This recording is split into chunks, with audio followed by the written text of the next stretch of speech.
Imagine nascer em um castelo, com ouro nas paredes, servos por todos os lados. E medo nos olhos. Medo do homem que deveria te proteger. Medo do toque, do olhar, do silêncio. Porque na Idade Média, pai não era sinônimo de amor. Às vezes, era só outro nome para monstro. E pior. Quanto mais nobre, mais sombrio era o legado. Hoje você vai ouvir histórias reais de pais que marcaram a história. Não com orgulho, mas com dor. Então se ajeita, apaga a luz e respira fundo. Porque essa história não tem final feliz. Mas tem muita verdade. Se você gosta de histórias assim, se inscreve no canal para não perder as próximas. Deixa um like para ajudar essa história a alcançar outros ouvidos. E escreve aqui nos comentários de onde você está ouvindo. A gente adora saber até onde nossas sombras chegam. Ele morreu com os olhos abertos, encarando o teto de pedra como se visse ali o próprio julgamento. Não havia velas, nem preces. Só o cheiro de vinho derramado e um menino chorando no canto, escondido atrás de um baú. O corpo do conde ficou ali por 3 dias. Ninguém ousava tocá-lo. Não por respeito, por medo. O herdeiro tinha 7 anos, e um trauma com o qual escreveria os próximos 50. O brasão da família foi queimado. Os quadros foram rasgados. E a criadagem só voltou depois que os corvos partiram. Na vila, diziam que ele morreu amaldiçoado. Mas a verdade é que ele morreu como viveu. Sozinho e odiado. No dia seguinte, o filho que restou fez algo estranho. Apagou o próprio sobrenome dos registros. E assim, o último descendente de uma linhagem inteira. Decidiu que ela não merecia continuar. Mas para entender por que esse menino renegou o próprio sangue, a gente precisa voltar 15 anos. Antes da queda do castelo. Antes das cinzas. Antes da última lágrima do último filho.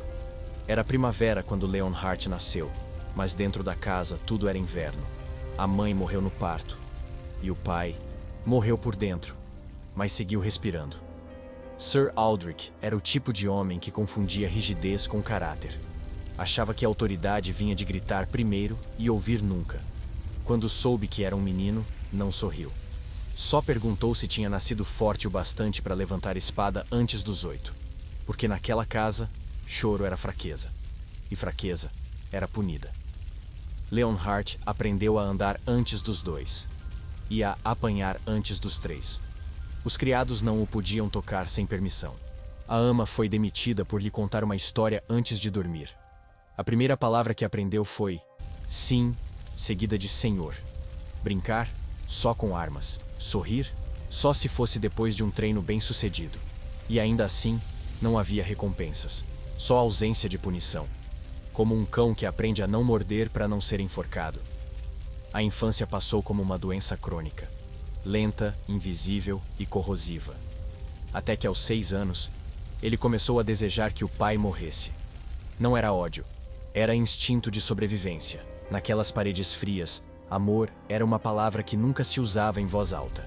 As refeições eram silenciosas, os castigos, públicos, e as noites, longas demais. Certa vez, o menino teve febre, delirou por dias. O pai disse que era frescura. Mandou que dormisse no estábulo até passar. E quando finalmente o menino melhorou, ouviu apenas: agora sabe como é viver. Foi ali que ele começou a planejar. Não vingança, mas fuga. Aos 10, Leonhardt descobriu livros escondidos no porão. Cartas da mãe, diários antigos, mapas. Ali encontrou pela primeira vez um outro tipo de pai.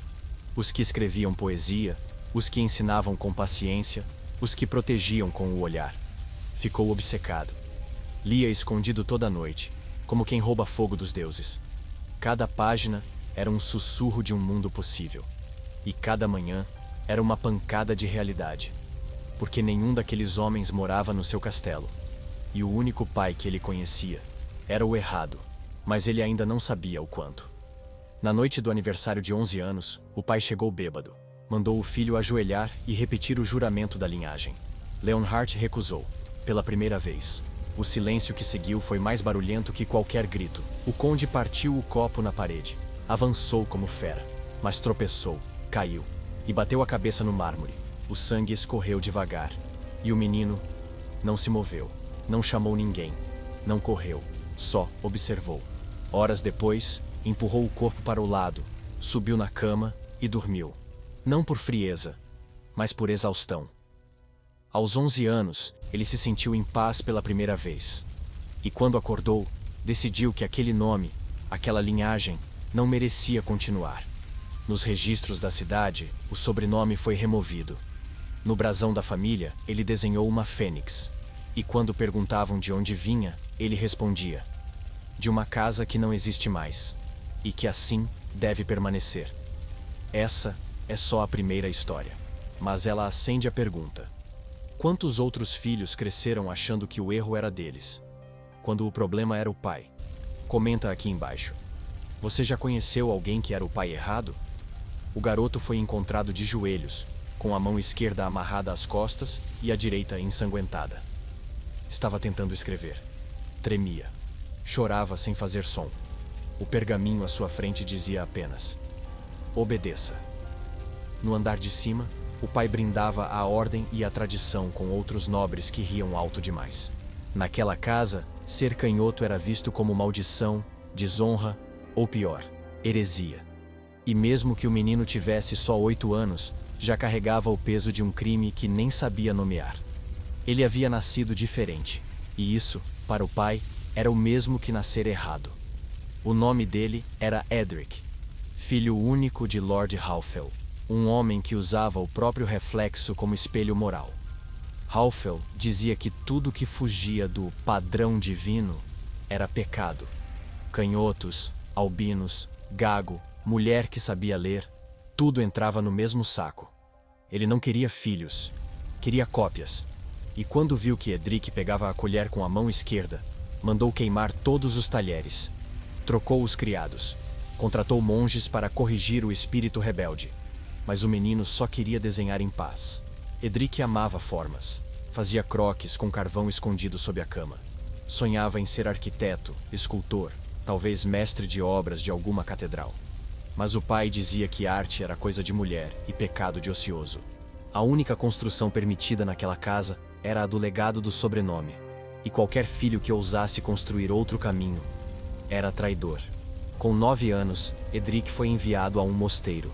Mas não para estudar, para desaprender. A cura para sua canhotice incluía rezar com pedras nas mãos, apanhar se pegasse objetos com o lado errado e repetir que a esquerda era o lado do diabo. O garoto começou a esconder as mãos debaixo do manto. Começou a andar torto, a gaguejar, a silenciar, até que parou de desenhar. E quando o fez, o pai o chamou de recuperado.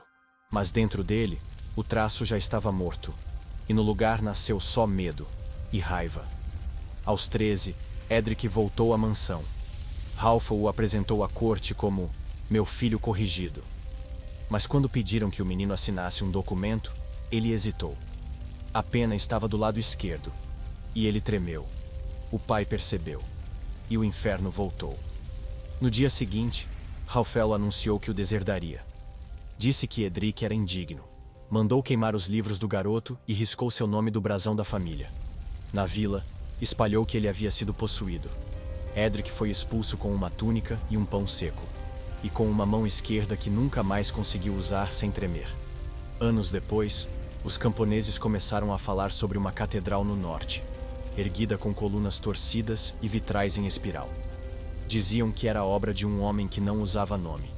Só uma luva preta na mão direita. E que em cada parede havia um desenho oculto, um pai caído, e um menino de pé, com carvão na mão.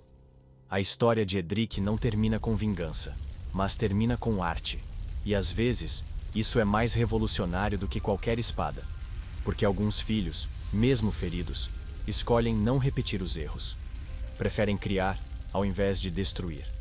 E isso, no mundo de Halfel, era a pior afronta possível. A próxima história é de um pai que não batia, não gritava, mas ensinou o filho a ter medo. Só com o silêncio. Ele estava lá, parado na porta, enquanto o filho morria. Os olhos não lacrimejavam. O corpo não se movia. Nenhuma palavra.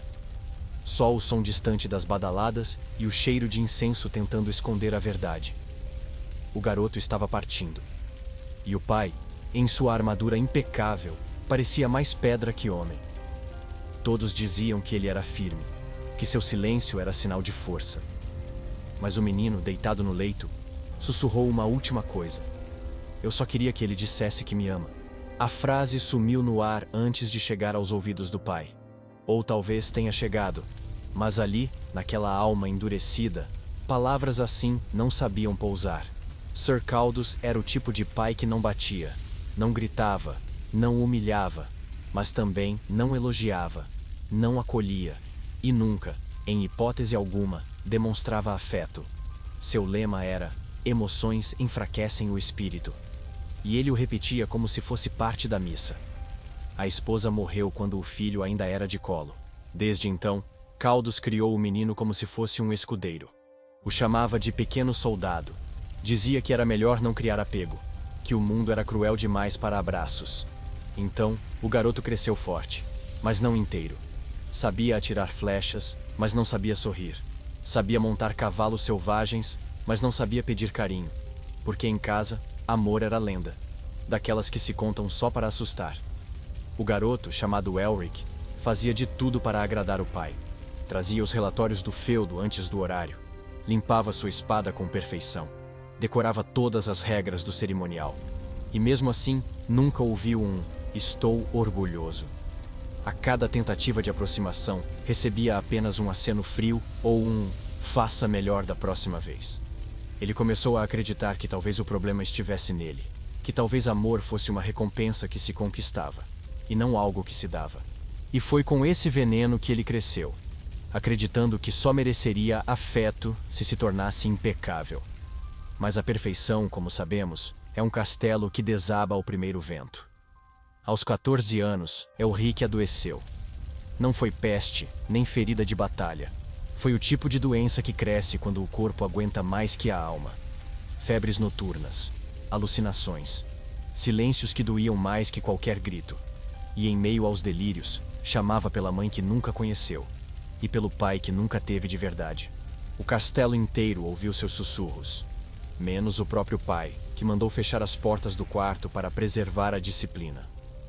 Disse que a fraqueza era contagiosa, e ficou do lado de fora, esperando o filho sarar, ou morrer. Durante semanas o garoto definhou, e quando parecia não haver mais volta, a criada mais velha quebrou a ordem e chamou Caldus. Ele entrou no quarto com passos pesados, como quem invade um território hostil. Olhou o filho magro, pálido, com os lábios rachados e olhos suplicantes. Elric ergueu a mão com dificuldade. Queria um gesto, um toque, uma palavra. Mas o pai apenas assentiu com a cabeça e disse: "Você foi corajoso", e virou as costas. Foi a última vez que se viram. O garoto morreu naquela madrugada, sonhando com um abraço que nunca veio. No dia seguinte, o pai mandou enterrar o corpo sem cerimônia, sem flores, sem preces. Disse que homenagens eram vaidade. No entanto, todas as noites seguintes, podia-se ver a janela do quarto de Caldus aberta, mesmo com o frio do norte cortando o ar. O velho cavaleiro sentava em frente à lareira, em silêncio. Às vezes, sussurrava palavras que ninguém ouvia, talvez orações, talvez arrependimentos, ou talvez apenas o eco de tudo que ele nunca soube dizer em vida. Anos depois, um viajante encontrou uma pequena lápide isolada nos fundos do castelo. Nela, não havia nome. Apenas uma inscrição tosca entalhada na pedra. Ele merecia mais. E mesmo sem assinatura, todo mundo sabia quem tinha escrito aquilo. Porque arrependimento é um tipo de amor que chega atrasado. E em castelos como aquele, era a única forma de amor que existia. Seco, escondido e inútil. Não é só quem grita que machuca. Às vezes, o silêncio constrói feridas mais profundas do que a espada. E nem todo pai precisa ser cruel com palavras ou com aço para deixar um rastro de dor. Basta não estar. Basta não ver. Basta nunca dizer: "Eu te vejo". E na próxima história, vamos conhecer o pai que viu demais. E ainda assim, errou tudo. Ela estava ajoelhada no chão da capela, a cabeça baixa, os ombros tremendo, e o chão sujo com os próprios joelhos. Tinha 12 anos. O vestido rasgado, o olhar perdido. E no altar, a imagem da Virgem parecia virar o rosto. O pai assistia tudo de longe, em pé, com os braços cruzados. Sabia o que havia acontecido. Tinha ouvido os gritos. Sabia quem era o culpado. Sabia o nome. Sabia o rosto. Mas decidiu calar. Porque o culpado era o filho mais velho. E na balança dele, a honra da casa ainda pesava mais que a dor de uma filha. E naquela noite, o silêncio da nobreza matou mais uma criança. O nome do pai era Lord Merrick de Granford, senhor de 3 feudos, estrategista de guerra e devoto praticante da igreja.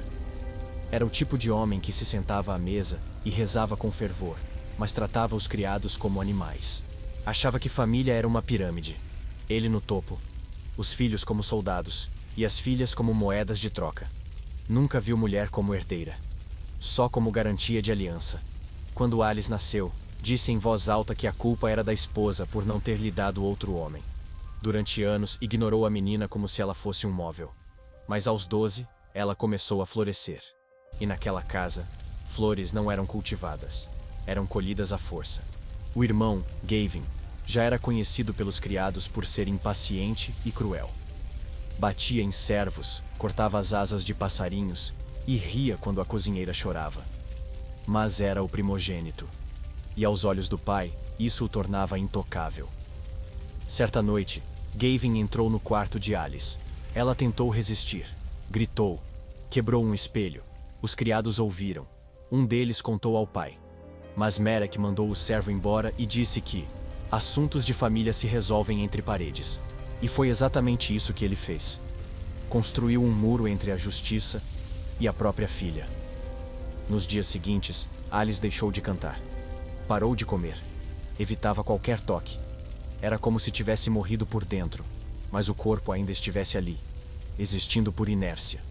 O pai a obrigou a comungar na missa do domingo seguinte, como se fé apagasse o trauma. E quando o padre elogiou a postura discreta da jovem, Merrick sorriu. Porque naquela casa, aparência era tudo. Verdade era detalhe. E a dor das mulheres era só barulho inconveniente. Barulho que se abafava com promessas de casamento e vinho nas festas. A mãe de Alice tentou intervir. Implorou ao marido que fizesse algo. Ele respondeu com uma taça de vinho e uma frase fria. Se expor o filho, a casa cai. Ela chorou. Ele não olhou. E no dia seguinte, a mãe adoeceu de tristeza. Alice passou a cuidar dela, em silêncio. Como quem entende que a única forma de amor possível naquele castelo era protegendo quem ainda sangrava. Mas mesmo entre as sombras, a menina cultivava algo perigoso: memória. E com ela, crescia também a sede de não deixar a história se repetir.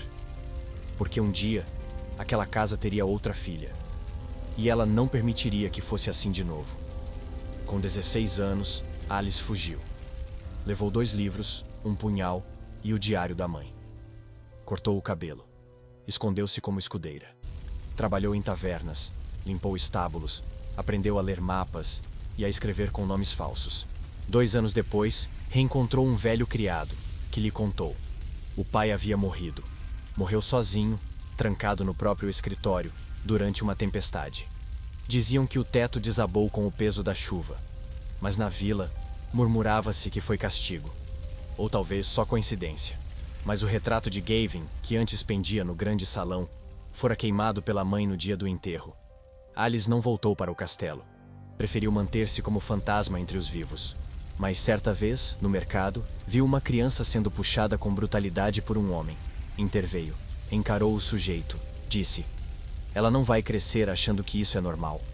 E ali, naquele gesto, toda a sua infância fez sentido. Porque mesmo sem nunca ter recebido o que merecia, decidiu ser a mulher que seu pai jamais permitiu existir.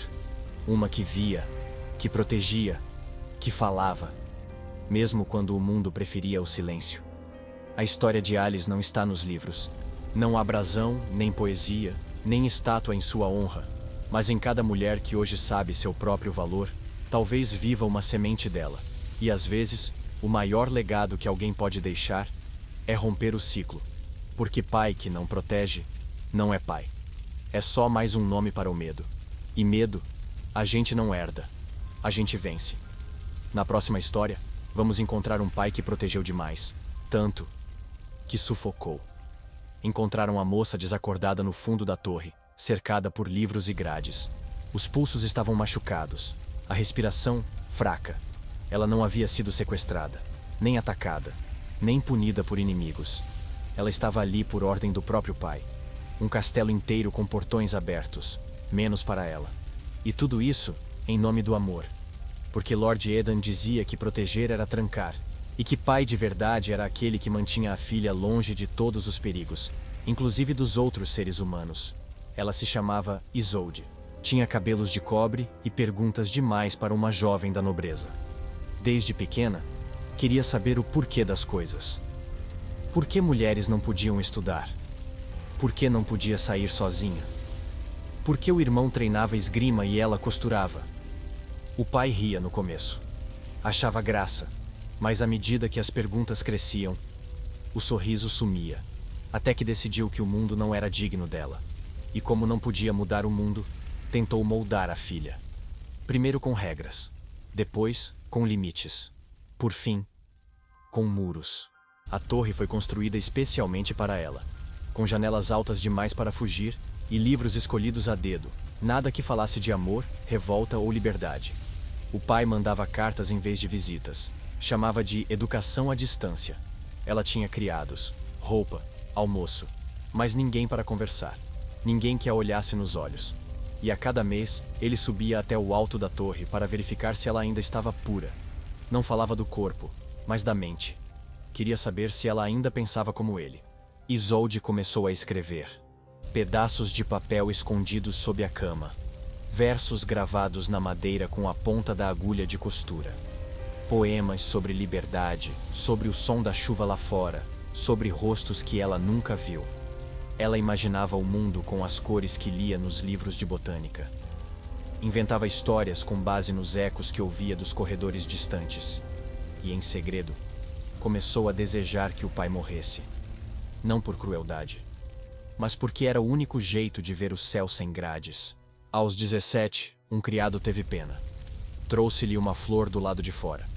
Um simples broto de lavanda. Ela chorou por horas. Na semana seguinte, tentou fugir pela janela. Quebrou o tornozelo. Ficou dias desacordada. O pai, ao saber, ficou em choque. Não por medo da dor dela, mas por perceber que sua gaiola dourada não segurava mais nada. Então trancou a torre. Por dentro. Aos 18, ela parou de falar. Comeu pouco. Dormia muito. O pai dizia que era só uma fase, mas o silêncio era outra forma de fuga. Até que um dia, ela desapareceu. Os criados disseram que havia sumido durante a noite, mas não havia rastros. A escada estava intacta. As chaves estavam com o pai. A porta estava trancada. Mas o quarto, vazio. Alguns dizem que ela se jogou da janela. Outros juram que fugiu por uma passagem secreta, uma que o pai nunca soube que existia. Mas há quem diga que ela virou névoa, que se dissolveu no ar, junto com as palavras que nunca pôde gritar. O pai passou os últimos anos tentando reconstruir a torre, como se restaurar pedra fosse o mesmo que apagar culpa. E até hoje, nos salões do castelo, ele repete: fiz tudo por amor. Mas as paredes não respondem. Porque amor que sufoca não é amor. É controle disfarçado de carinho. É medo vestido de zelo. E às vezes, o castelo mais seguro é a prisão mais cruel. Na próxima história, vamos conhecer o pai que não prendia com grades, mas com promessas que ele nunca teve intenção de cumprir. Ela morreu esperando o vestido de casamento que ele prometeu, esperando o noivo que ele jurou escolher com carinho, esperando o dote que ele disse estar guardando desde o nascimento. Mas o tempo passou, e nada veio, exceto as rugas, o silêncio e uma caixa vazia com fitas que nunca foram abertas. O pai dizia: em breve, minha filha. E ela acreditava. Porque quando um pai promete, a gente quer acreditar. Mesmo quando o mundo já sussurra que ele não vai cumprir. O nome dela era Mirena, filha do mercador mais rico da cidade de Dornwell. O pai, Mestre Olin, era conhecido por sua lábia. Vendia tapetes que voavam apenas nos contos, mas com preços reais.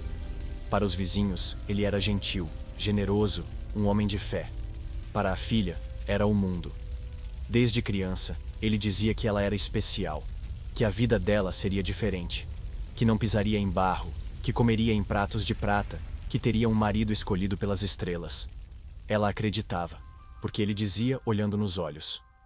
E porque às vezes, as palavras de um pai brilham mais que a verdade.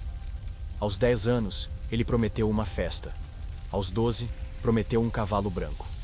Aos 14, prometeu aulas de música. Nada veio. Mas sempre havia uma explicação. A colheita foi ruim, o navio atrasou, os impostos subiram. Mirena aprendeu a esperar como quem cultiva flores. Só que no jardim dela, as sementes eram feitas de vento, e a primavera nunca chegava. Aos 17, o pai disse que ela se casaria com um príncipe. Depois disse que o príncipe adoeceu. Depois que viajou. Depois que mudou de ideia. E a cada nova desculpa, Mirena vestia o mesmo vestido, o único que tinha, e descia as escadas com o coração em frangalhos. A vizinhança começou a cochichar.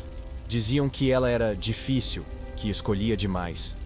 Mas ninguém sabia que ela nunca teve escolha alguma. O pai usava o nome dela para fazer negócios. Prometia sua mão em troca de favores que nunca pagava. Jogava com seu destino como quem mexe em moedas. E quando questionado dizia: "Ela é minha filha. Sei o que é melhor." Mirena por dentro começou a murchar. Não de tristeza, mas de cansaço. O cansaço de viver sempre à espera do que nunca chega. E de sorrir, mesmo quando tudo em si gritava por socorro. Aos 25, ela parou de sair de casa. Escrevia cartas para noivos que nunca existiram.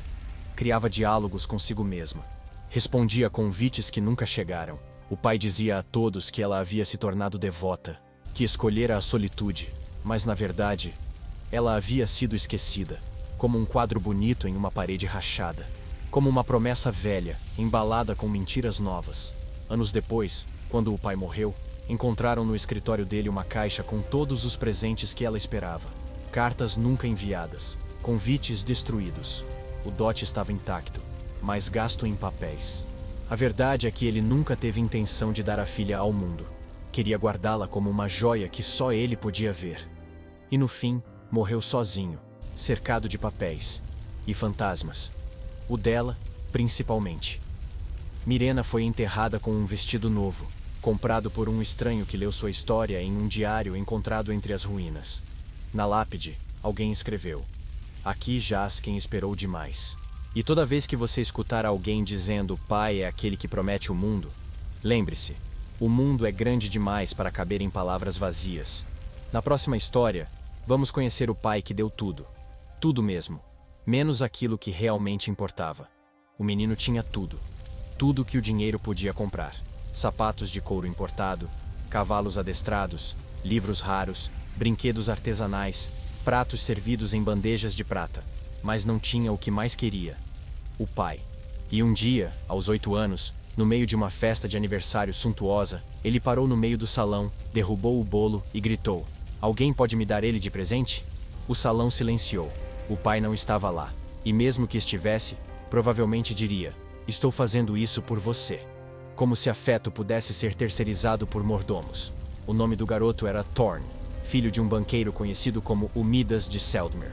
O pai, Reginald Halverton, era uma lenda viva entre os ricos. Investia em minas, em comércio marítimo, em terras e guerras que nem entendia. Tudo dava lucro, menos o relacionamento com o próprio filho. Reginald dizia que tempo era ouro, e que amar um filho era prepará-lo para o mundo. Então, ao invés de estar presente, dava presentes. Achava que bastava pagar uma tutora carinhosa, um treinador firme, um médico atencioso. E pronto. O pacote emocional da infância estaria resolvido. Thorn tinha aulas de retórica aos 6. Treinava falcoaria aos 7. Sabia as rotas comerciais de Gales antes de saber amarrar as próprias botas. Mas não sabia o som do riso do pai. Nunca ouviu derrubar uma colher, contar uma história boba, ou errar o nome de alguém por estar distraído. O pai era uma sombra distante, que só aparecia em retratos. E quando voltava de viagem, trazia algo novo. Um brinquedo raro, uma moeda exótica. E partia antes do menino conseguir perguntar onde ele tinha estado. Aos 10, Thorn escreveu uma carta. Não para um amigo, nem para a tutora, mas para o próprio pai. Dizia que não queria mais presentes. Só queria ir ao mercado com ele. Ver como era a cidade. caminhar sem escolta, comer pão com as mãos. Quero saber como você caminha, ele escreveu. A carta nunca teve resposta. Quando completou 12, Thorne teve febre por semanas. A tutora desesperou-se. Os curandeiros tentaram de tudo. O pai enviou mais 3, de outras cidades, junto com um novo cobertor de lã fina. Mas não veio. Disse que estava resolvendo um tratado, e quando finalmente retornou, o filho já havia melhorado. Mas não sorriu. Só olhou para o pai e disse: "Você demorou mais que a febre." Aos 15, Thorne parou de pedir. Aprendeu a preencher os vazios com estudos. Tornou-se frio, metódico, brilhante. Todos diziam que era o verdadeiro filho de Reginald. E talvez fosse, mas ser igual a ele não era elogio, era maldição. O pai morreu aos 58, sufocado por uma tosse que ninguém conseguiu curar. Na cerimônia, todos choraram, menos Thorne, que apenas sussurrou. Ele deixou tudo, menos ele.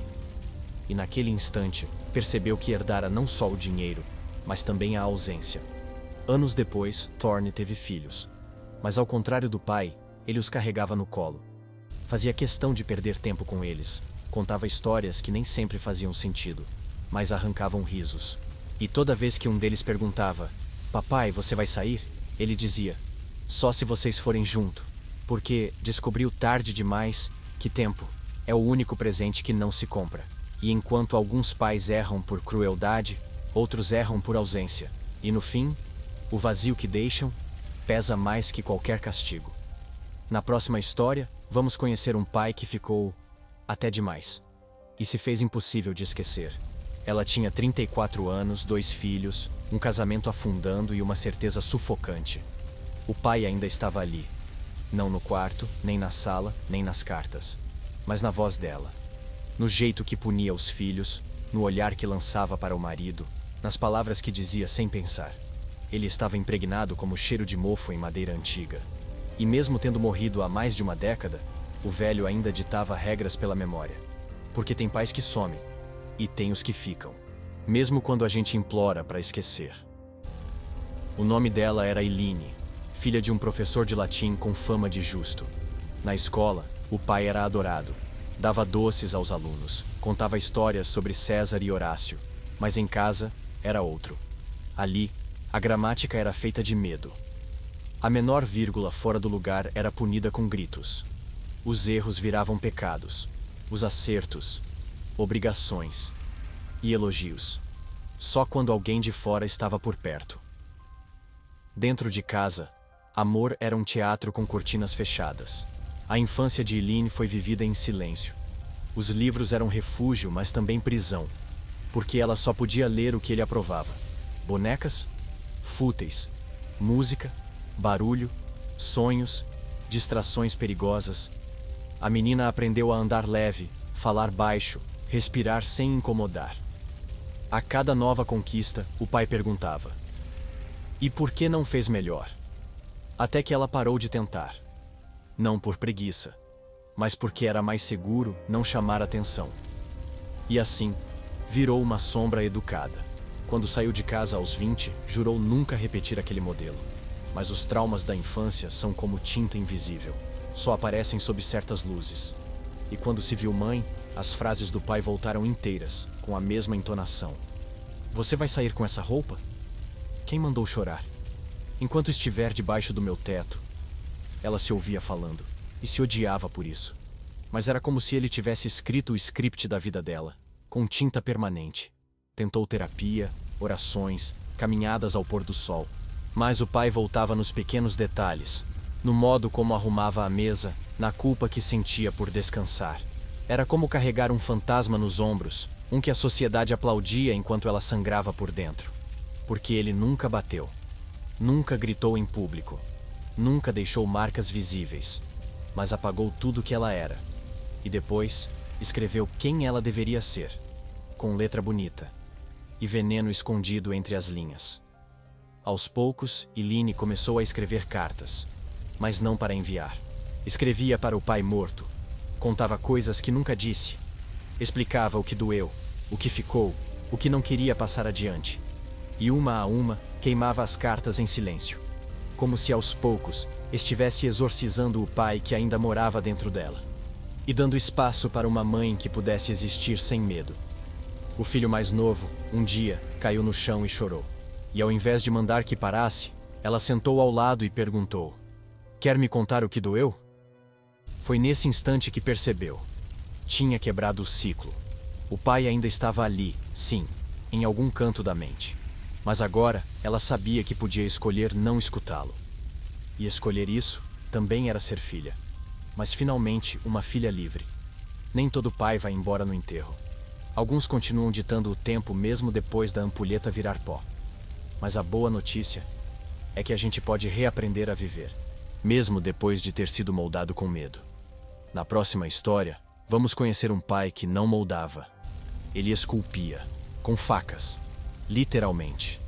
Encontraram o garoto enterrado atrás da oficina, com marcas nos braços que pareciam entalhes, como se o pai tivesse tentado transformá-lo em madeira. Os vizinhos juravam que era acidente, que o velho era estranho, mas inofensivo. Mas as ferramentas estavam limpas demais, e o diário encontrado ao lado do corpo tinha uma frase repetida até a última página: "Vou fazer dele uma obra-prima." O pai não fugiu. Estava sentado no alpendre, com as mãos cheias de calo e o olhar vazio de quem confundiu disciplina com demência. Não pediu perdão. Só disse: "Ele era mole demais. Eu estava dando forma." E naquele momento, todos entenderam. A maldade mais fria é a que vem de quem acha que está fazendo o bem. O nome do pai era Morten, artesão conhecido por entalhar santos em carvalho e rosáceas em pedra. Seus trabalhos decoravam igrejas, catedrais, bibliotecas nobres. Diziam que tinha mãos abençoadas, e talvez tivesse mesmo. Mas seu coração era um formão cego. Não entendia que seres humanos não são blocos de mármore. Achava que amor era lapidar até sangrar, e que todo filho vinha defeituoso por natureza. Cabe ao pai, dizia, retirar as lascas que atrapalham. O filho chamava-se Lirien. Tinha olhos atentos e dedos ágeis. Desde pequeno gostava de desenhar. Mas o pai achava que desenho era desperdício. Dizia que só o esculpido tinha valor. Então, aos 7 anos, deu ao menino o primeiro canivete. Mandou que imitasse seus traços. Quando Lirien cortou o dedo, o pai riu. Faz parte do aprendizado. E quando o garoto tremeu, ele gritou: "Quem treme não serve para nada." Os anos seguintes foram uma maratona de madeira, sangue e silêncio. Lirien passou a ter medo do som da lâmina sendo afiada. Dormia com luvas para proteger os dedos, mas às vezes acordava com eles latejando. O pai o fazia trabalhar por horas, corrigia com golpes leves na nuca e apagava qualquer traço de criatividade. Você não está aqui para inventar. Está aqui para obedecer ao material. E aos poucos, Lirien deixou de desenhar. Mas nos sonhos, ainda riscava o mundo com liberdade. Aos 13, o garoto criou uma peça própria às escondidas. Um pássaro com asas largas, entalhado em nogueira. Era leve, fluido, solto. Mostrou ao pai com um sorriso tímido. O velho pegou a peça e quebrou em 2. Disse que aquilo não servia para a igreja, nem para altar, nem para a parede de rei. E que se ele quisesse voar, que virasse ave. Porque filho de entalhador não tem asa, tem corte. Lirien parou de sorrir depois disso. E aos 15, as cicatrizes nos braços começaram a formar padrões. Círculos, linhas retas, símbolos. Ele dizia que era só treino. Mas os criados começaram a sussurrar. E certa noite, um deles seguiu o menino até os fundos da oficina. O garoto estava parado diante de um pedaço de pedra, com a faca na mão, mirando a própria sombra. Não fazia escultura. Fazia resistência. A tragédia veio semanas depois. Um grito na madrugada. A polícia local chegou. O menino estava morto, mas não quebrado. Ao lado dele, um último entalhe inacabado. Um rosto sem boca, com olhos abertos demais. O pai dizia que foi acidente, mas os vizinhos lembraram das palavras dele. Se ele não quiser ser moldado, o mundo o quebrará. E o mundo quebrou. Morten foi preso, mas nunca demonstrou remorso. Dizia que só queria formar um homem digno. E que a dor era parte do processo. morreu anos depois, em silêncio, em uma cela fria. E na lápide, alguém riscou com carvão uma frase curta: nem todo criador é pai. Alguns moldam, outros deformam, e há quem confunda amor com esculpir a alma alheia à força. Na próxima história, vamos conhecer o pai que não esculpia. Ele apenas via, e via demais. Até enlouquecer o próprio filho com suas profecias. Ele acordava o filho no meio da madrugada, tremendo, suando, dizendo que o sinal tinha vindo. Acendia velas, jogava ossos sobre a mesa, lia manchas no teto como quem decifra mapas do inferno. E o menino, ainda com cheiro de sono, aprendia que o amanhã era uma maldição disfarçada de aviso. Você vai ser traído. Você vai perder a perna. Você vai morrer jovem. O garoto tinha 6 anos quando ouviu isso pela primeira vez, e nunca mais conseguiu dormir em paz. O pai se chamava Ervald, um antigo soldado que voltou da guerra com mais feridas na alma do que cicatrizes no corpo.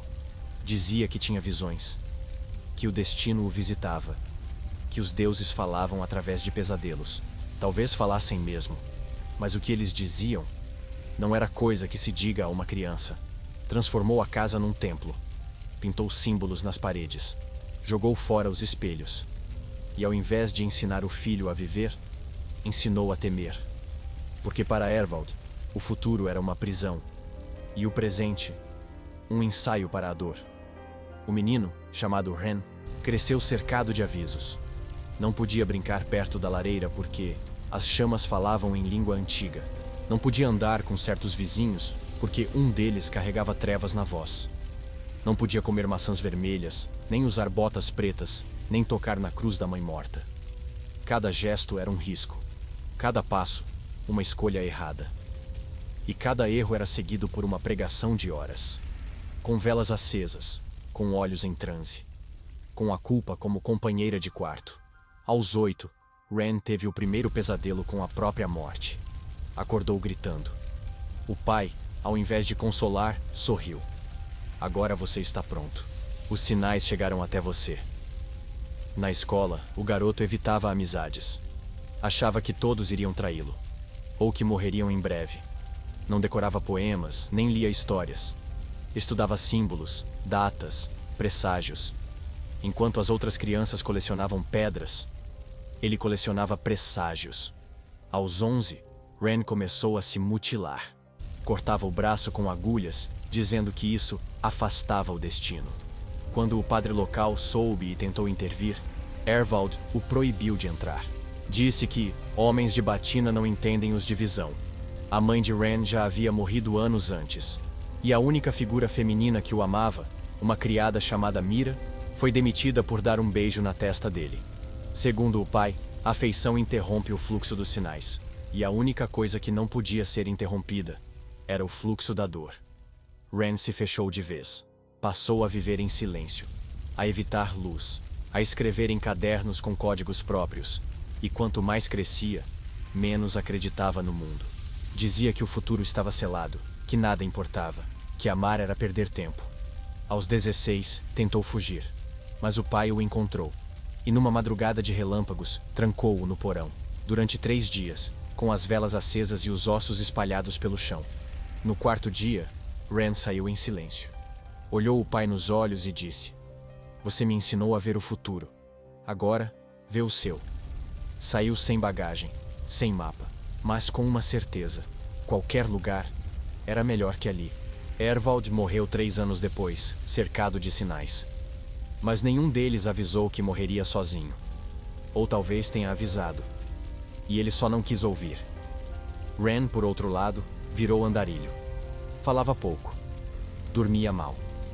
Mas andava. Até encontrar um vilarejo onde pôde, pela primeira vez, olhar para uma vela, sem esperar que ela falasse. E onde, pela primeira vez, ouviu alguém dizer: "O futuro, a gente inventa." Na próxima história, conheceremos o pai que nunca acreditou no futuro, porque acreditava demais no sangue. Ele olhava nos olhos do filho e dizia com voz grave, entre uma taça de vinho e uma mordida de carne mal passada: "Família vem antes de tudo. Sempre." Mas o que ele realmente queria dizer era: "Você me pertence." O filho, já com barba por fazer e as mãos calejadas de tanto segurar aquilo que não queria carregar, apenas assentia. Porque ali, naquela mesa de madeira escura, onde 3 gerações haviam derramado promessas e ameaças, não havia espaço para discordar. O pai, Dom Galdar, era um senhor de terras, um lobo de aparência civilizada, daqueles que ensinam com a voz e punem com o olhar. Se alguém traía a linhagem, ele não precisava levantar a mão. Bastava uma frase: "Você não é mais dos nossos." E isso, naquela família, era pior que a morte. Porque ser deserdado ali não era perder bens. Era perder nome, rosto, lugar na história. Desde pequeno, Miro, o filho do meio, foi treinado para carregar o brasão como uma extensão da própria pele. Tinha que aprender os nomes dos ancestrais como se fossem deuses, decorar feitos sangrentos como se fossem épicos, e repetir com orgulho histórias de guerras vencidas por honra e ferro. Mas ele gostava mesmo era de silêncio, de costurar as próprias roupas, de conversar com os servos sem condescendência, de colher flores ao invés de troféus. Certa vez, aos 9 anos, foi visto desenhando pássaros na parede do celeiro e ouviu a frase que marcaria sua vida: "Isso não é coisa de homem da casa Galdar." A partir dali, tudo o que fazia precisava ser corrigido, como se sua essência fosse um erro hereditário, como se sua existência pedisse desculpas por não ser o filho que o pai esperava. Aos 13, Miro foi forçado a presenciar uma execução pública, um servo acusado de roubo. O pai o segurou pelos ombros e disse: "Olhe, isso é liderança." Mas o que o garoto viu não foi justiça. Foi um olho se fechando devagar, como quem ainda esperava misericórdia até o último segundo. Aquilo não o fez mais forte, só mais frio. E naquela noite, ao invés de dormir, escreveu uma carta para si mesmo: "Se um dia eu tiver um filho, vou ensinar que a força também sabe abraçar."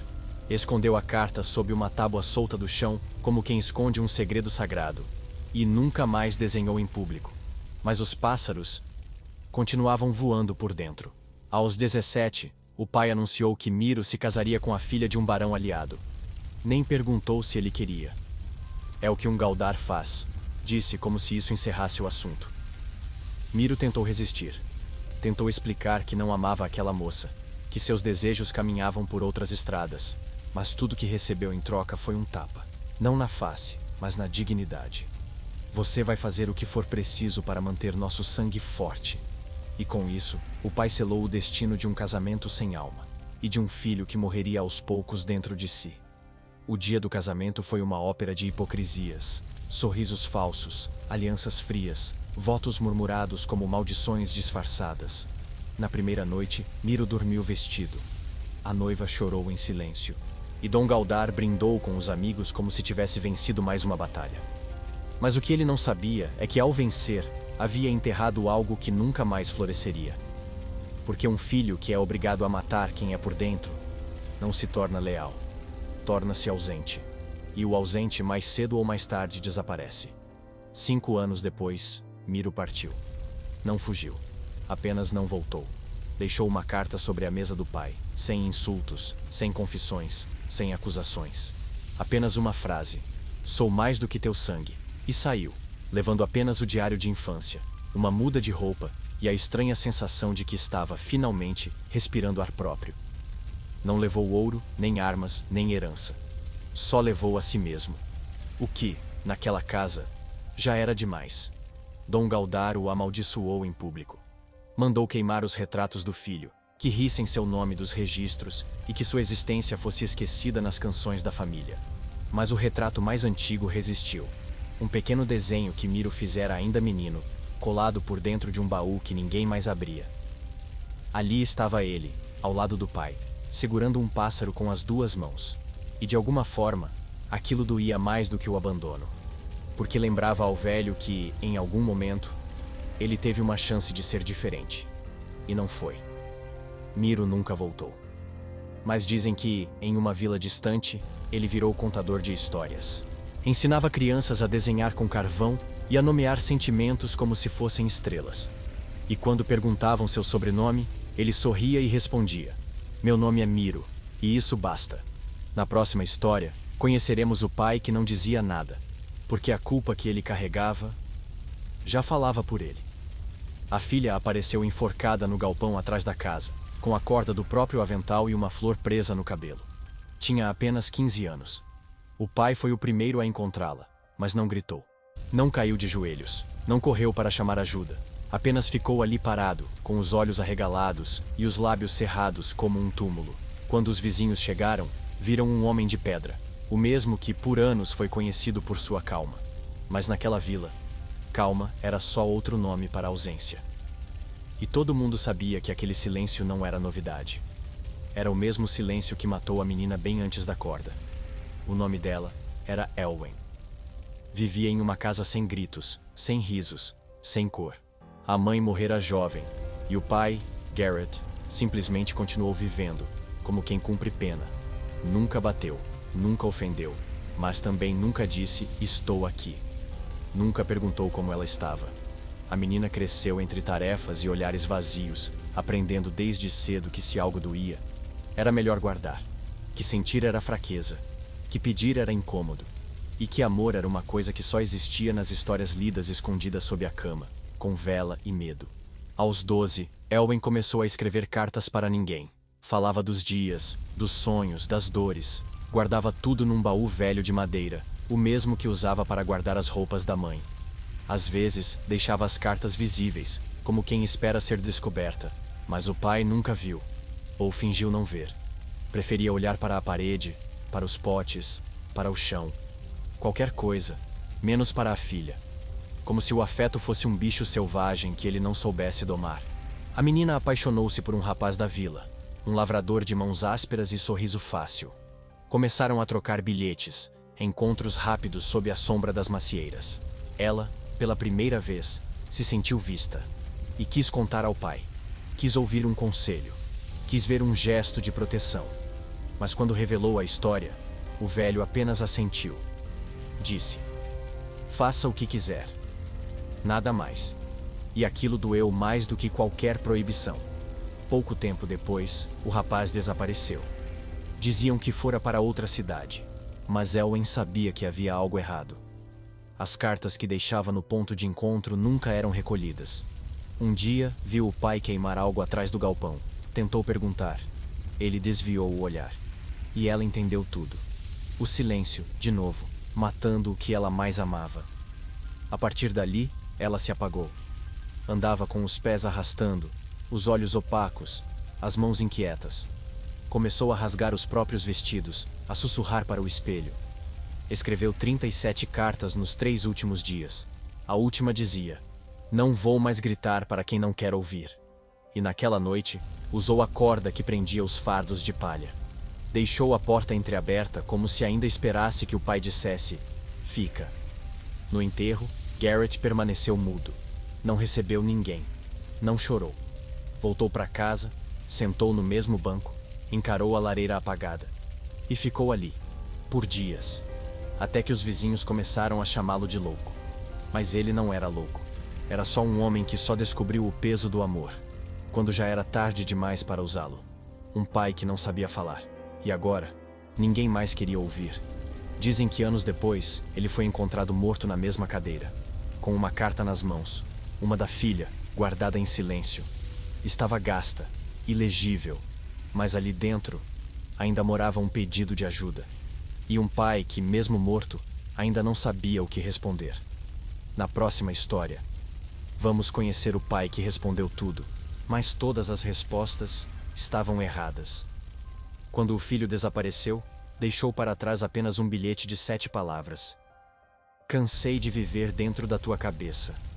O pai leu, releu, dobrou o papel com cuidado, guardou na gaveta e continuou como se nada tivesse acontecido. Porque para ele, fuga não era desobediência, era apenas fase. Estava convencido de que tudo se resolveria com lógica, planilhas, argumentos. Era o tipo de pai que confundia inteligência com afeto e achava que cada gesto do filho podia ser explicado com uma teoria. Mas o garoto, naquele momento, não queria explicações. Só queria um pai que o ouvisse, sem corrigir. O nome do pai era Uther, professor de filosofia na Universidade de Garvinhold, conhecido por desmontar ideias com precisão cirúrgica. Era temido nos debates, admirado nas bancas, reverenciado pelos colegas. Mas dentro de casa, era um enigma que ninguém queria decifrar. O filho, Kallen, cresceu cercado de frases complexas, referências a Sócrates na hora do café, e frases como "você está argumentando errado" em momentos de choro. Desde cedo, aprendeu que qualquer emoção precisava ser justificada com um raciocínio, e que toda dor podia ser racionalmente superada. Só que não podia, porque sentimentos não seguem lógica, e infância não é tese. Kallen tentou se adaptar, leu os livros do pai, memorizou autores, praticou retórica, tornou-se um pequeno orador, frio, articulado e profundamente vazio. Nas feiras da cidade, os vizinhos diziam: "Como é inteligente esse menino!" Mas ninguém via como ele tremia antes de dormir, como mordia os dedos até sangrar quando errava uma resposta, como se olhava no espelho tentando entender por que existia, se nunca parecia ser o suficiente para o homem que mais admirava. Aos 15, tentou escrever um poema, algo sobre folhas caindo e pássaros mudando de direção. Mostrou ao pai com um sorriso tímido. Uther leu, franziu a testa e disse: "Há contradições na metáfora central." E seguiu lendo seu jornal. O papel do poema, depois, foi encontrado amassado atrás da lareira. E com ele, foi embora a última tentativa de Kallen de ser vulnerável perto de alguém. Com o tempo, o filho deixou de procurar aprovação. Mas não porque deixou de querer, e sim porque cansou de se frustrar. Passou a escrever em cadernos secretos, a construir um mundo próprio onde emoção não precisava ser defendida com lógica, a conversar com árvores, com sombras, com estrelas, e a odiar, silenciosamente, tudo que o pai representava. O império da razão onde o coração era sempre réu, e o veredito era sempre culpa. Aos 18, Kallen decidiu partir. Não brigou, não chorou, não explicou. Apenas deixou o bilhete e se foi. Durante meses, o pai tentou traçar rotas possíveis. Listou razões, padrões de comportamento, eventos anteriores. Escreveu textos inteiros sobre a psicologia da fuga. Mas nunca percebeu que, às vezes, uma fuga é só um pedido desesperado de presença, sem rodapé, sem argumento.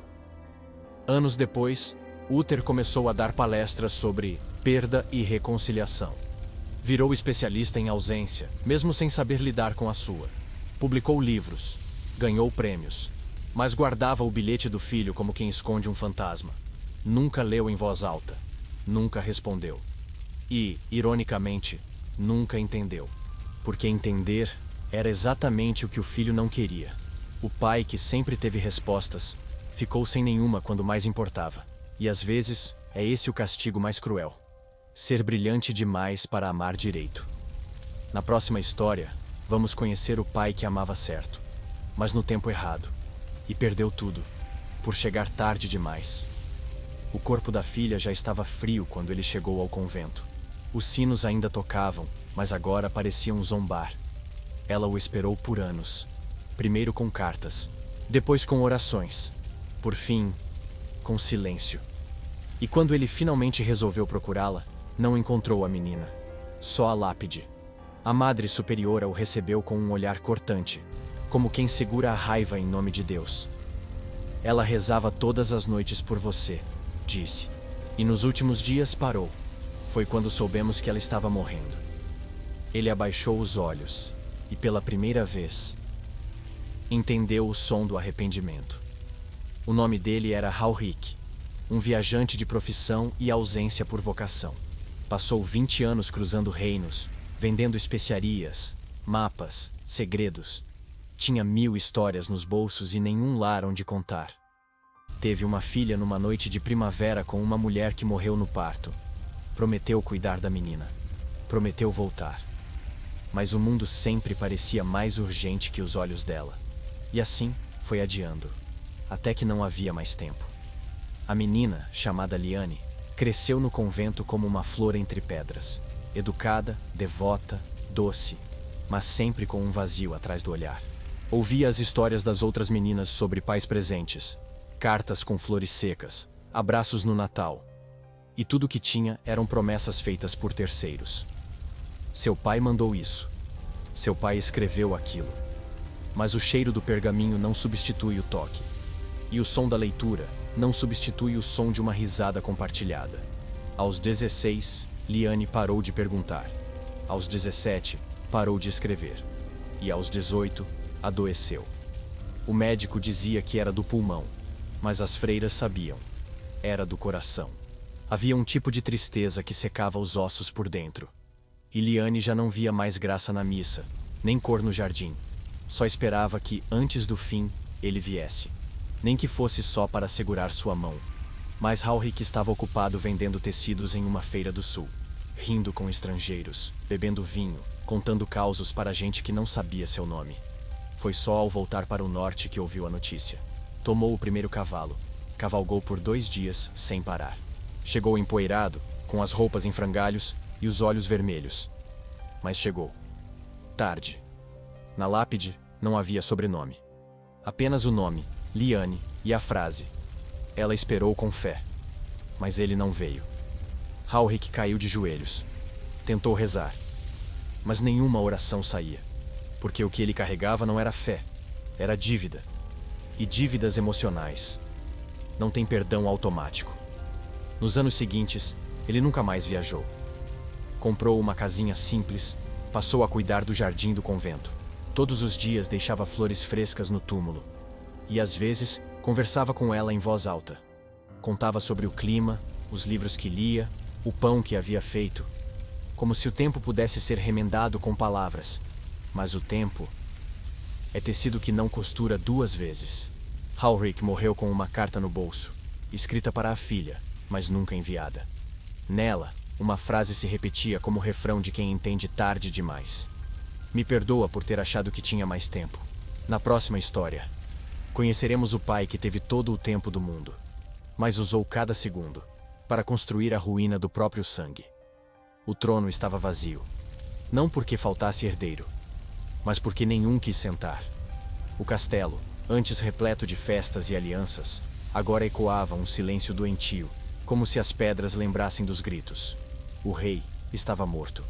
Não por veneno, nem por guerra, mas pela solidão que ele mesmo semeou. E ao redor, 3 túmulos, todos seus filhos. 3 destinos arruinados por um homem que confundiu realeza com domínio absoluto. A coroa reluzia sobre o mármore, intacta.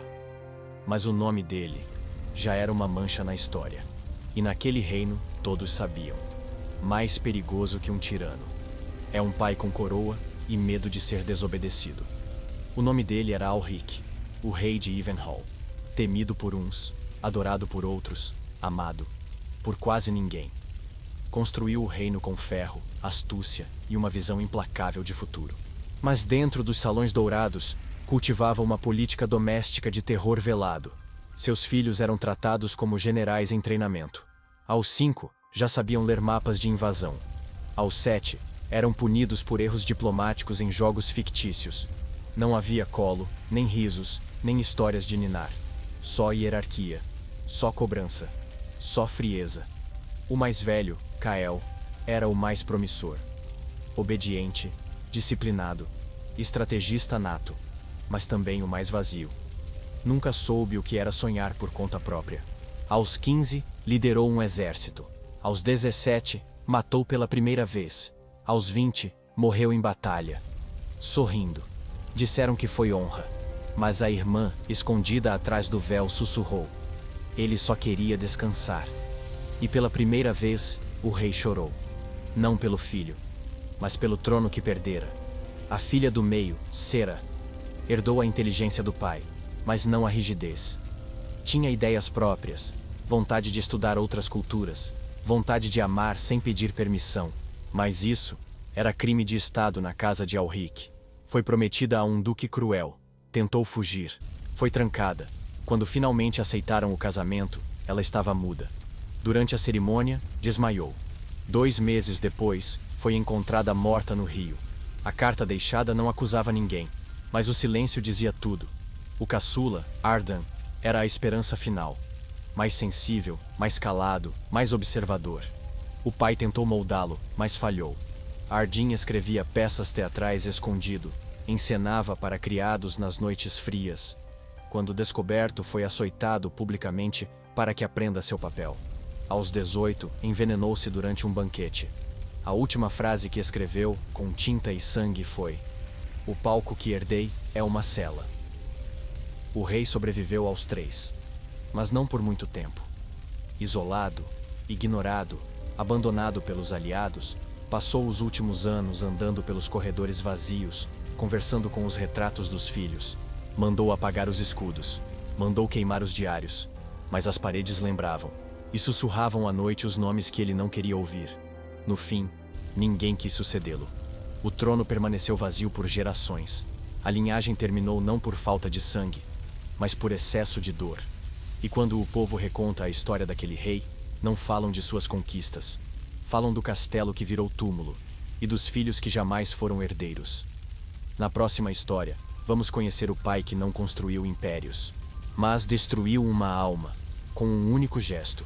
Era uma tigela simples, de barro, cor opaca, com uma rachadura na borda. O menino a fez com as próprias mãos, num curso da vila. Passou dias trabalhando nela, modelando com cuidado, pintando com dedos trêmulos. No dia da entrega, colocou a tigela sobre a mesa, esperando o olhar do pai.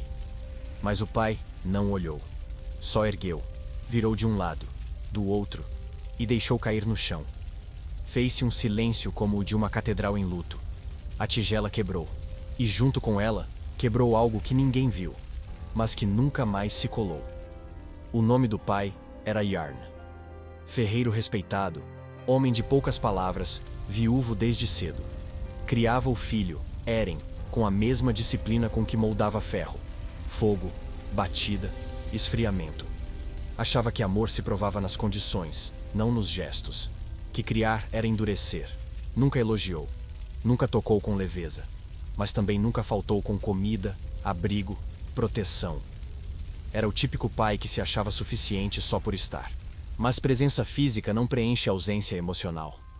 Eren, no entanto, era todo feito de gesto. Sorria com os olhos, chorava sem som, falava com desenhos. Tinha um mundo inteiro por dentro, mas nenhum dicionário que o ajudasse a traduzi-lo.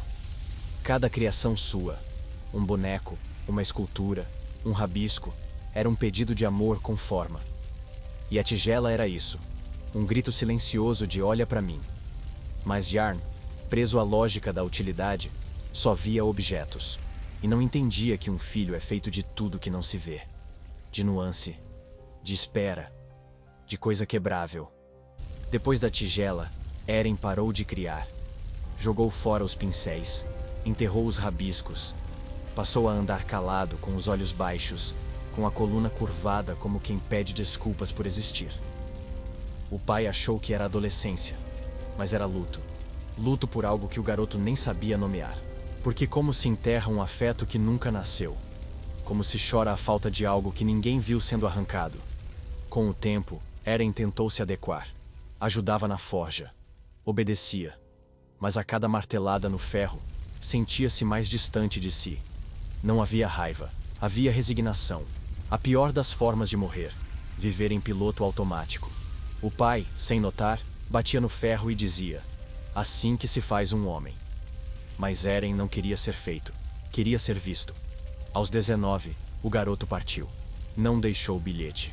Só uma réplica da tigela, feita de madeira, e colada com cera dourada nas rachaduras. Sobre a mesa, no mesmo lugar. O pai olhou, entendeu, sentou e chorou pela primeira vez. Não pela tigela, mas por tudo que não soube segurar. Yarn passou a visitar feiras de artesanato, perguntando por jovens que entalhavam em silêncio. Nunca encontrou o filho, mas em uma cidade distante, viu uma tigela parecida exposta num mercado. Tocou com os dedos. Rachadura, cera dourada, assinatura. E sorriu com os olhos cheios. Comprou a peça. E dessa vez, não deixou cair. Alguns pais quebram com palavras, outros com gestos. E às vezes, é num simples estalo de barro que se destrói uma alma inteira. Na próxima história, vamos conhecer um pai que não quebrou, mas colou os cacos do próprio erro tarde demais. A filha apareceu na porta da casa aos 32 anos, magra, cansada, com os olhos fundos de quem perdeu mais do que anos. Perdeu si mesma. Ele demorou a reconhecê-la, mas quando a ficha caiu, abriu espaço, puxou cadeira, ofereceu sopa. Ela recusou tudo. Só queria uma resposta. Por que você me mandou embora? Ele respirou fundo, mas não respondeu, porque a resposta ainda o destruía. E naquele momento, entendeu que há erros que não se apagam com arrependimento. E há filhos que voltam, apenas para dizer adeus. O nome do pai era Tavik, um camponês simples, orgulhoso de suas colheitas e de sua honra. Criou a filha, Maren, com regras severas, mão firme e pouca margem para coisas modernas. Quando ela revelou que amava outra mulher, a terra tremeu. Não nos campos, mas dentro de casa. Tavik ficou mudo por dias. Depois escreveu uma carta, curta, cruel, fria. Se é isso que você é, não há mais lugar aqui para você. E com isso, a expulsou com o mesmo gesto com que se mata uma flor saudável num campo fértil. Maren viveu 15 anos longe. Trabalhou em tavernas, costurou para senhores, dormiu em porões e às vezes em ruas. Foi amada, foi traída, foi esquecida. Mas em todos os lugares, carregava um peso. Não pelo amor que sentia, mas pelo pai que perdeu. Não era saudade, era ferida aberta. Aquela que coça mesmo depois de cicatrizada. Que reaparece no silêncio da noite, no cheiro de pão recém-assado, na lembrança de um nome dito errado. Porque pai não se troca por sobrevivência. Só se engole como veneno. Durante esse tempo, Tavik mudou. Viu vizinhos aceitarem os filhos. Viu o mundo avançar enquanto ele estacionava. Passou a conversar com o retrato da filha à noite, pedir perdão ao vento, deixar pratos vazios na mesa, como se isso compensasse o prato que ele mesmo tirou dela. Certa vez, tentou escrever uma nova carta, mas as mãos tremiam, e tudo que conseguiu foi: me perdoa por ter sido quem fui. Quando Maren reapareceu, Tavik quis abraçá-la. Ela recuou, e naquele recuo, ele sentiu o abismo que criou com as próprias mãos. Tentou explicar, mas ela já não queria explicações. Queria tempo de volta. Tempo que ele gastou com orgulho. Tempo que ela passou sangrando em silêncio. Tempo que não se planta de novo, mesmo em solo fértil. Porque o passado tem raízes longas. Ela ficou 2 dias. Dormiu no celeiro. Conversou com a madrasta. Olhou para as árvores como quem procura respostas nas folhas. Antes de partir, deixou uma fita azul pendurada na porta da casa. Era a mesma fita que usava no cabelo aos 9 anos. O pai a segurou como se segurasse uma última chance. E chorou. Baixo. Tarde. Tavik passou os anos seguintes contando a todos que a filha tinha voltado. Dizia que ela prometeu escrever, que ainda voltaria no outono. Mas ninguém nunca mais a viu. E toda vez que perguntavam por ela, ele respondia olhando para a fita pendurada. Ela está aqui. Na próxima história, conheceremos o pai que nunca teve filhos, mas destruiu dezenas com suas ideias. Ele nunca segurou um filho nos braços, nunca embalou um choro, nunca contou uma história antes de dormir. Mas moldou a mente de dezenas de pais, e com isso influenciou gerações inteiras a repetir os mesmos erros. Chamavam-no de mestre, santo, autoridade. Ele falava em púlpitos, em tribunais, em salões nobres. Escrevia tratados sobre como educar com firmeza e temor. E todo homem que queria parecer forte o lia como quem lê a verdade absoluta. Não era pai, mas ensinou o mundo a ser o pai errado. O nome dele era Jerlan, sacerdote e conselheiro de reis. Sua doutrina dizia que afeto enfraquecia, que homem que abraça vira servo, que o papel do pai era instruir, corrigir e liderar, e nunca se abaixar ao nível da emoção. Pregava contra o perigo do carinho e o vício da sensibilidade. E cada frase sua era tatuada nos corações de homens assustados. Homens que nunca tinham aprendido a chorar. E por isso, ensinavam o mundo a endurecer.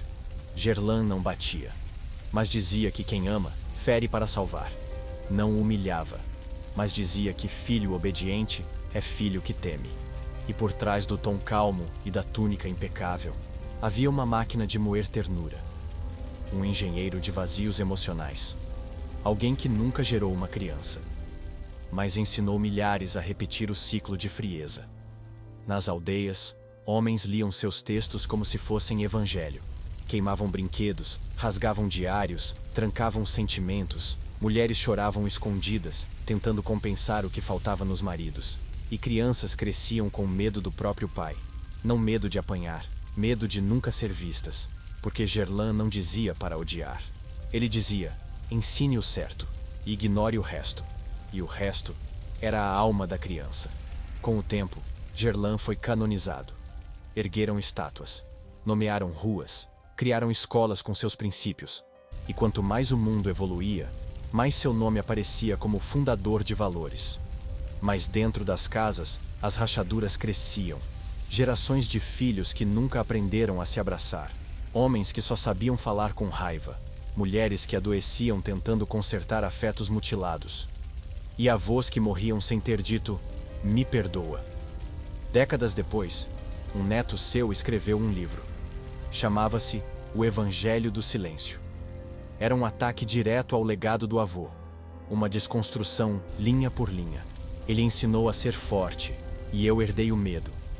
Ele ensinou o mundo a controlar filhos, e eu precisei de 30 anos de terapia para controlar minha raiva. O livro foi um escândalo, mas abriu portas. E pela primeira vez, alguém ousou dizer: o santo errou. Na cidade natal de Gerlan, a estátua foi derrubada, mas muitos ainda resistiam. Ele era um pai espiritual, diziam, mas os filhos sabiam a verdade, sabiam onde doía, sabiam o que faltava, e sabiam, acima de tudo, o que não queriam repetir. Porque herança não é só dinheiro, é também silêncio. Hoje, ainda vemos os ecos do que Gerlan pregou, em pais que não sabem elogiar, em filhos que confundem respeito com medo, em famílias que se sentam à mesa e não trocam uma frase inteira. Mas também vemos a ruptura, no pai que chora, no homem que diz me errei, me perdoa, e no filho que não precisa mais fugir para se sentir amado. Nem todo pai ruim foi cruel. Alguns foram só cegos, repetindo o que aprenderam. Mas o erro, mesmo sem intenção, tem consequência. E só muda quando alguém ousa olhar para trás e dizer: eu não vou ser igual. Essa é a revolução. Esse é o novo nome de amor. E talvez esse seja o começo de uma nova linhagem. Agora me conta, você já conheceu alguém que foi pai, sem nunca ter sido pai de verdade? Escreve aqui nos comentários. Quero saber até onde essa história te tocou. Nem todo pai ruim deixa cicatrizes visíveis. Alguns deixam ausências que doem mais do que cortes. Deixam silêncios nas refeições, desvios no olhar. Ensinaram gerações a confundir respeito com medo, autoridade com distância, amor com obediência. Mas a verdade é que o mundo não precisa de pais perfeitos. Precisa de pais presentes. Pais que erram e voltam, que quebram e colam. Pais que entendem que moldar um filho não é esculpi-lo com martelo, mas regá-lo como quem confia no florescer. E se você veio até aqui, talvez também esteja pronto para ser o elo que rompe o ciclo. Você não precisa repetir a história.